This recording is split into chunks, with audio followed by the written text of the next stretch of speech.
Saludos estudiantes. Como recordarán, el crecimiento tumoral refleja el fracaso de los mecanismos normales que controlan la proliferación y la maduración celular en cualquier tejido u órgano de la economía. En su etiopatogenia intervienen tanto factores genéticos como ambientales, cuyo conocimiento es importante porque en su control se basan las estrategias de prevención de estas enfermedades. En el día de hoy, orientaremos las bases para el diagnóstico integral y la pesquisa activa de las neoplasias. El estudio de los acápites del sumario les permitirá interpretar la utilidad de la imagenología y los diferentes laboratorios para la pesquisa activa y el diagnóstico de las neoplasias en la comunidad.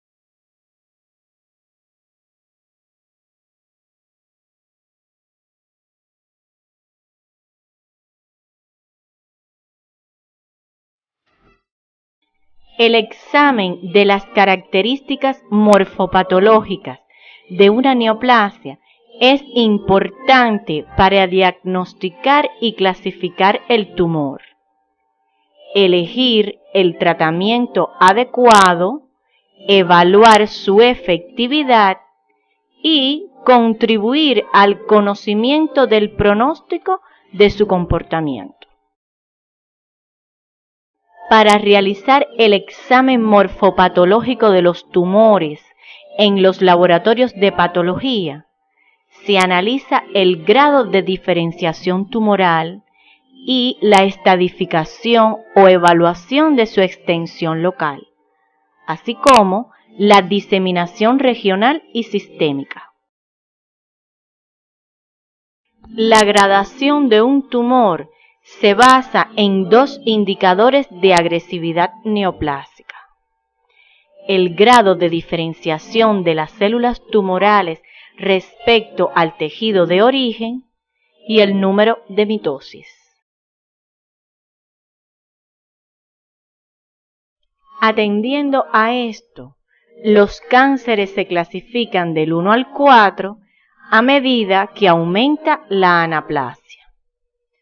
Los criterios de los grados individuales varían con cada tipo de neoplasia e intentan definir hasta qué punto las células tumorales se asemejan o no a sus homólogas normales.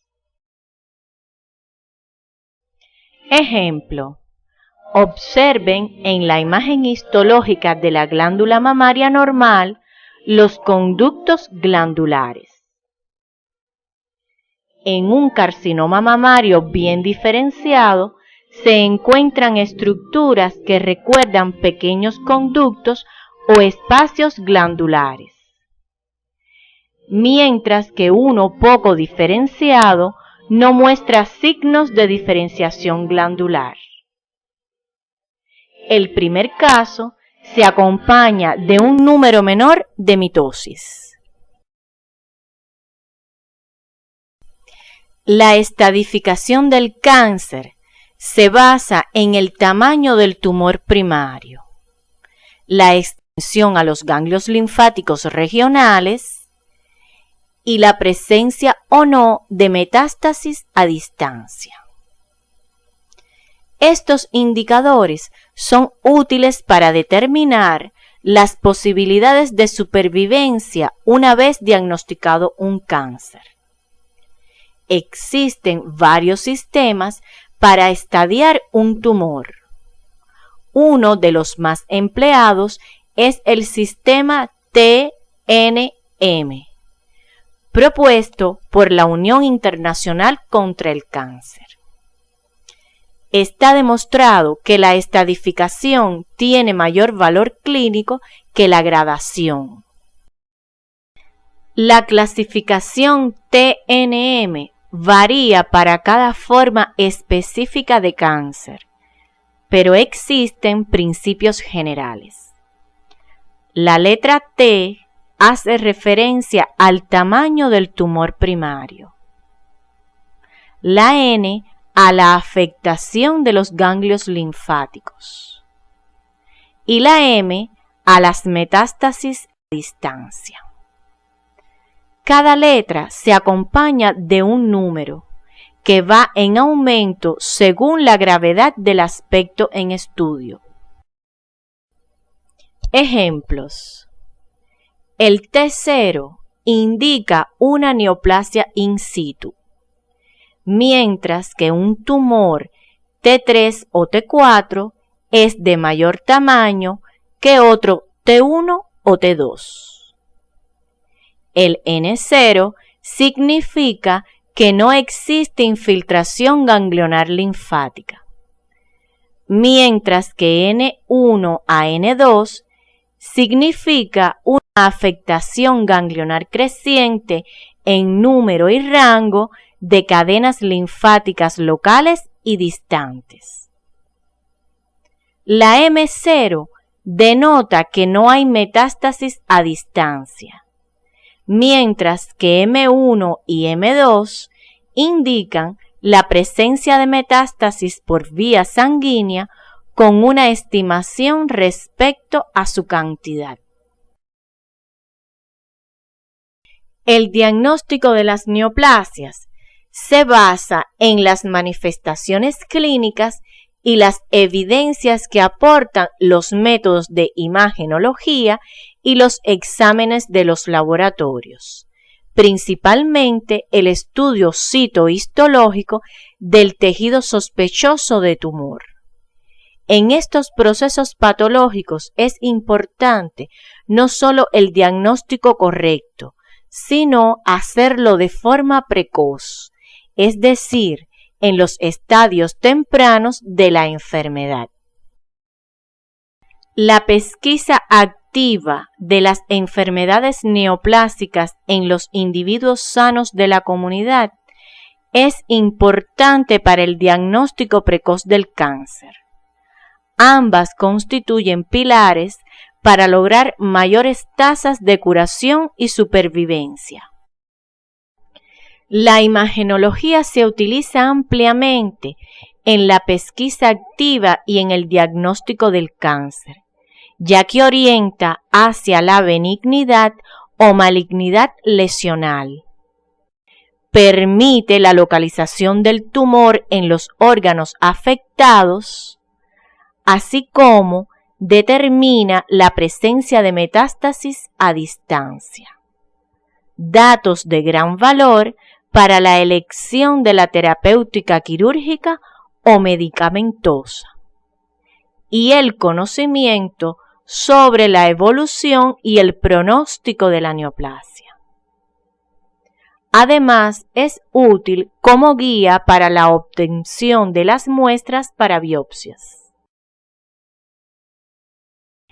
Ejemplos de la utilización de los exámenes imagenológicos son el rayos X de tórax en la pesquisa del cáncer del pulmón, el rayos X óseo para determinar enfermedad primaria o metastásica, la tomografía axial computarizada abdominal para la localización tumoral en órganos como las glándulas suprarrenales, y el ecosonograma hepático para orientar hacia la benignidad o malignidad de la lesión, entre otros. El fijador a utilizar depende del tipo de estudio que se realizará. Ejemplos: el fijador habitual para los exámenes histológicos de microscopía óptica es el formol al 10%. Para los citológicos, el citospray o el alcohol. Los exámenes rápidos intraoperatorios, los moleculares, los análisis de hormonas y los receptores hormonales requieren la congelación inmediata del tejido. Los cuidados a tener en cuenta en el manejo de estas muestras biológicas deben rememorarlos en el capítulo 1 del Manual Introductorio de la asignatura Morfofisiopatología Humana 1. Para efectuar correctamente el diagnóstico de una lesión neoplásica en los laboratorios, es necesario una muestra representativa y bien conservada, con un proceso de fijación adecuado y un examen macroscópico exhaustivo y preciso.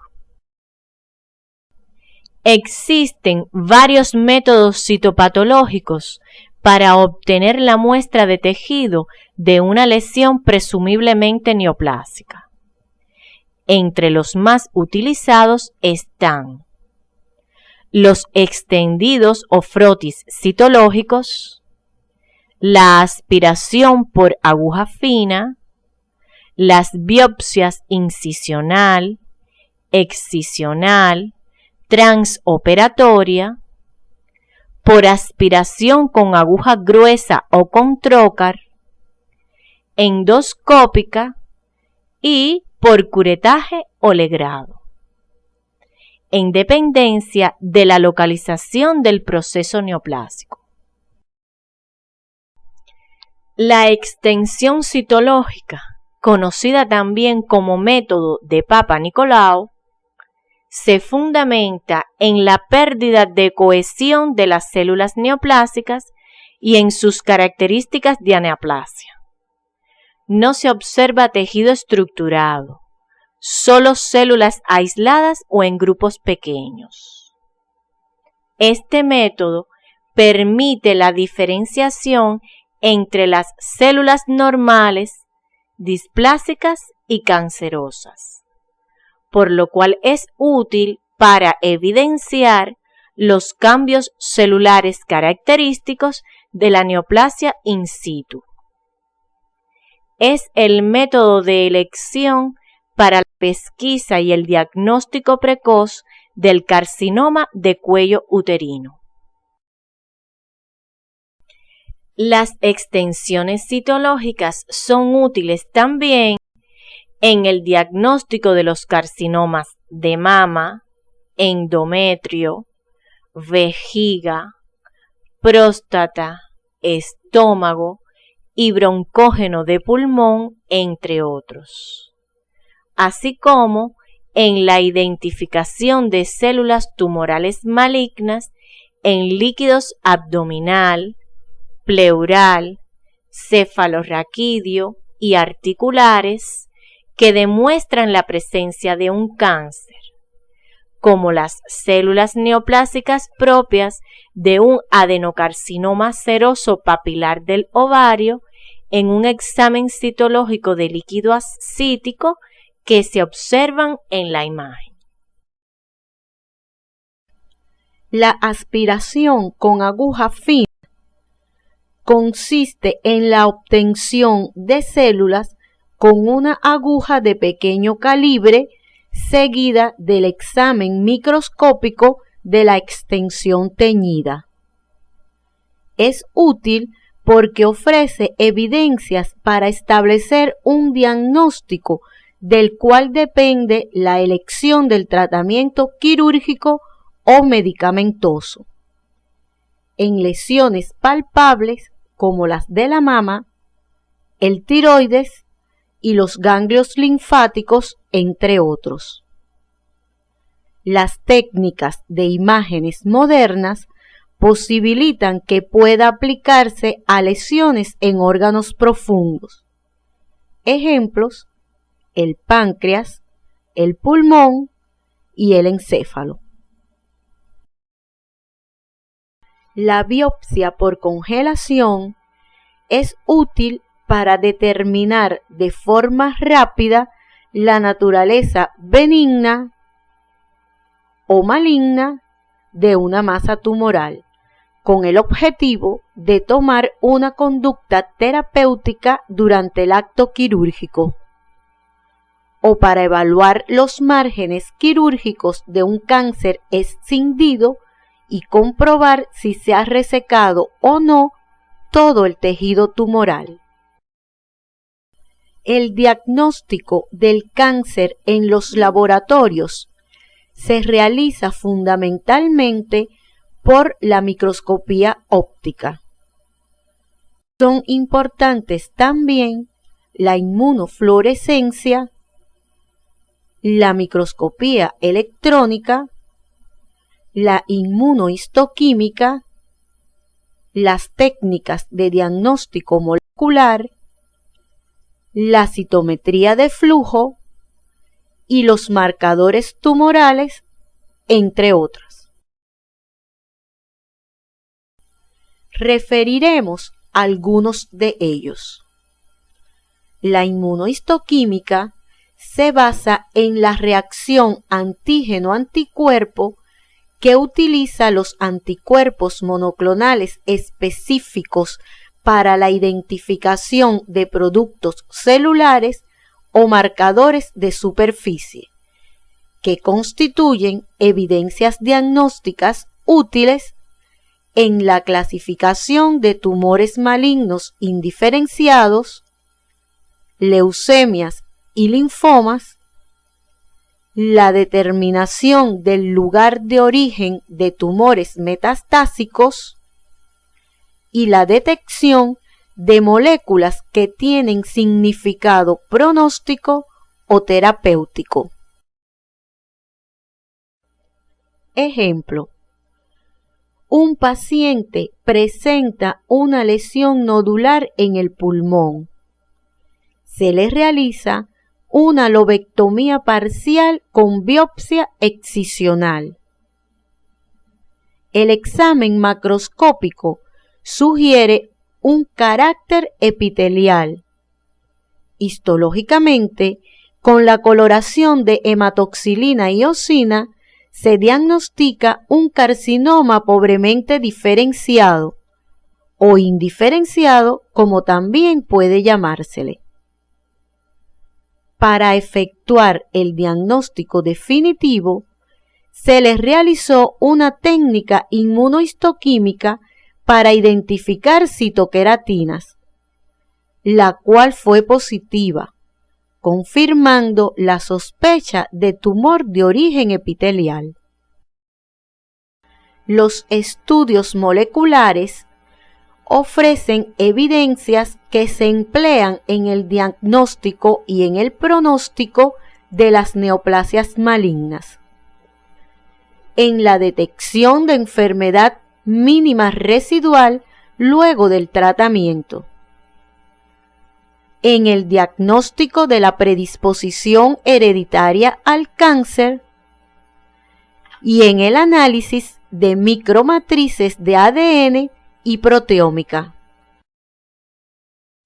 Ejemplo: las mutaciones en la línea germinal en varios genes supresores tumorales, entre los que se encuentran el BRCA1, el BRCA2 y el protoncogen RET, se asocian con un riesgo elevado de desarrollar determinados cánceres, como el de la mama, por lo cual la detección de portadores de estas mutaciones en los familiares de los pacientes afectados por estas neoplasias brindan la posibilidad de pesquisar activamente la enfermedad para diagnosticarla de forma precoz. Al realizar estos exámenes, deben recordar que los problemas éticos respecto al diagnóstico presintomático son complejos.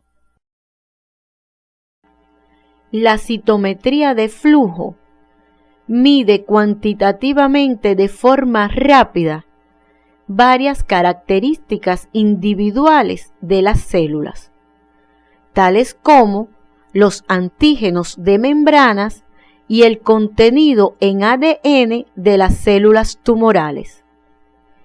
Ejemplo: la presencia de aneuploidía en las células tumorales se asocia a peor pronóstico en diversas neoplasias como las de mama, vejiga urinaria, próstata, pulmón, colon y recto, por lo cual constituye una evidencia importante para confirmar el diagnóstico y emitir un pronóstico de la enfermedad.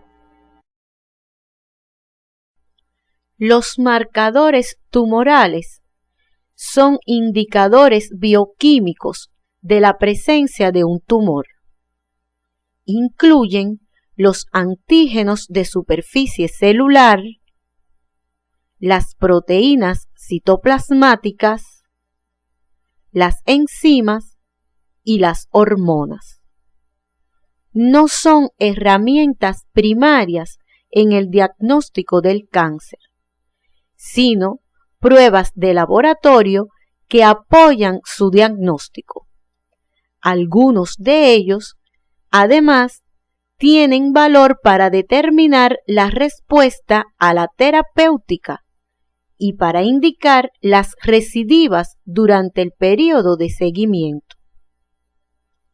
Profundicen este contenido en la bibliografía básica y en el programa educativo Evidencias Diagnósticas, para confeccionar un cuadro resumen de la utilidad de los marcadores tumorales en los cánceres de mama, colon, pulmón, próstata y páncreas.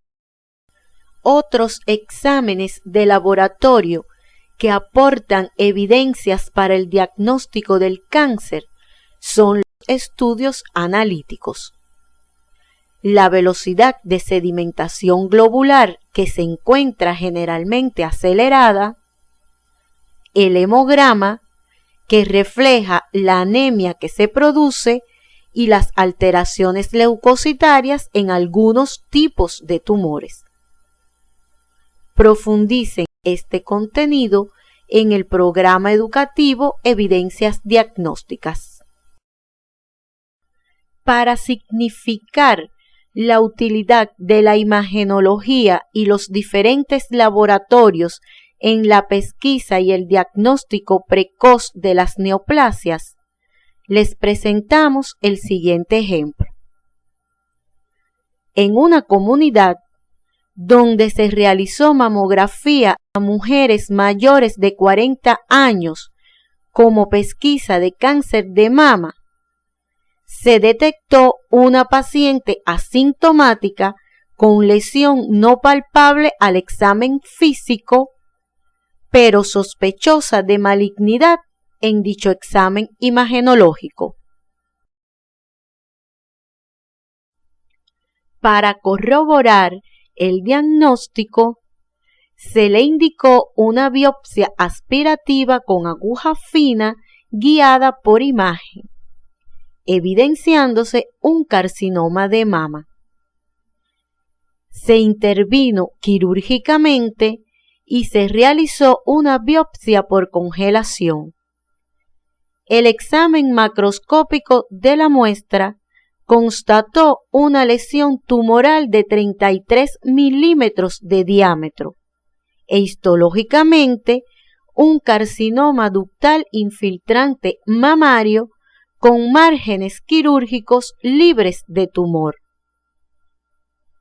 Las evidencias diagnósticas obtenidas a través de la pesquisa activa permitieron un diagnóstico precoz de la neoplasia y por su pequeño tamaño, la posibilidad de realizar un tratamiento quirúrgico donde se le conservó la mama a la paciente.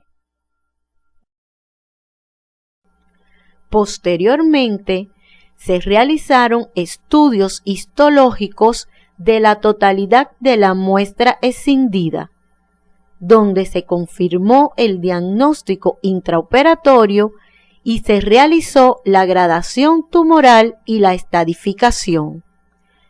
Se evidenció que el cáncer era T2, N0, M0, por lo que su pronóstico era bueno, ya que no estaba diseminado. Además, se hicieron otros estudios como la determinación inmunohistoquímica de receptores estrogénicos.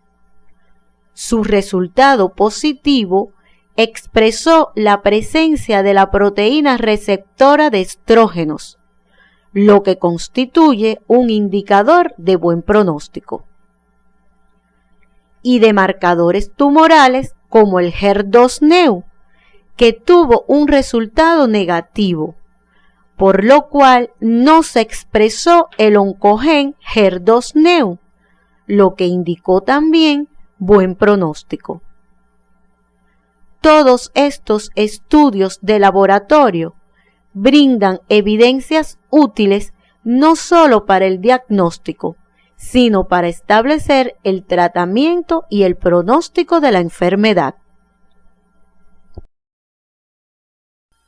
Luego de haber estudiado estos contenidos, podemos concluir: la gradación tumoral y la estadificación de las neoplasias malignas son importantes para diagnosticar y clasificar el tumor, elegir el tratamiento adecuado, evaluar su efectividad y contribuir a establecer el pronóstico. La estadificación tiene mayor valor clínico que la gradación. El diagnóstico integral de las neoplasias se realiza sobre la base de las evidencias clínicas, imagenológicas y de los laboratorios, teniendo el valor fundamental los estudios histopatológicos. En la pesquisa activa de las enfermedades neoplásicas son importantes los exámenes imagenológicos y citológicos. En la próxima actividad orientadora conocerán los procesos patológicos por alteraciones hemodinámicas responsables de cuadros clínicos graves, como el infarto agudo del miocardio y el shock, entre otros, los cuales ocurren frecuentemente en la comunidad.